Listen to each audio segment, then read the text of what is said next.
அறுபடை வீடுகளில் கடற்கரையோரத்தில் அமைந்துள்ள ஒரே ஸ்தலம் திருச்செந்தூர் மட்டுமே. முருகப்பெருமானுக்கு வள்ளி தேவானை என்று மனைவிகள் 2 பேர் இருக்காங்க.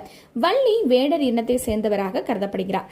இந்த தெய்வானைய பெரும்பாலானோர் இந்திரனுடைய மகள் என்றே கூறுறாங்க. ஆனா உண்மையில அவங்க யார் தெரியுமா? திருச்செந்தூர் முருகப்பெருமானை தங்களது மாப்பிள்ளையாக பாவிக்கின்றனர் கன்னியாகுமரி மாவட்டத்தினர். ஏன் தெரியுமா? கன்னியாகுமரி மாவட்டத்தினர்ல மட்டும் கன்னியாகுமரி பகுதியை ஆண்ட மச்சேந்திரனோட மகள் தான் யாருன்னா தேவானை என்று அழைக்கப்படுதாங்க. திருச்செந்தூர் முருகப்பெருமானுக்கு தங்களது பெண்ணை மணமுடித்து கொடுத்தனர் கன்னியாகுமரி மாவட்டத்தில் வாழும் பரதவர் குல மக்கள் என்பது பரதவ குல பாண்டிய வம்சத்தின் வரலாற்றில் இன்னும் உள்ளது. இவர்கள் தங்களது பெண்ணை மணந்த மாப்பிள்ளையாக கருதுகின்றனர் திருச்செந்தூர் முருகப்பெருமானை. அது மட்டுமல்ல, கடலுக்குள் செல்லும் மீனவர்கள் திருச்செந்தூர் கோயிலுக்கு நேரா படகை நிப்பாட்டி தேங்காய் உடைச்சு தங்களை காக்க வேண்டும் என்று கன்னியாகுமரி மாவட்டத்தினர் வணங்கினதுக்கு அப்புறமா தான் கடலுக்குள்ளேயே போறாங்க. தங்களது முருகப்பெருமானை மாப்பிள்ளையாக பாவி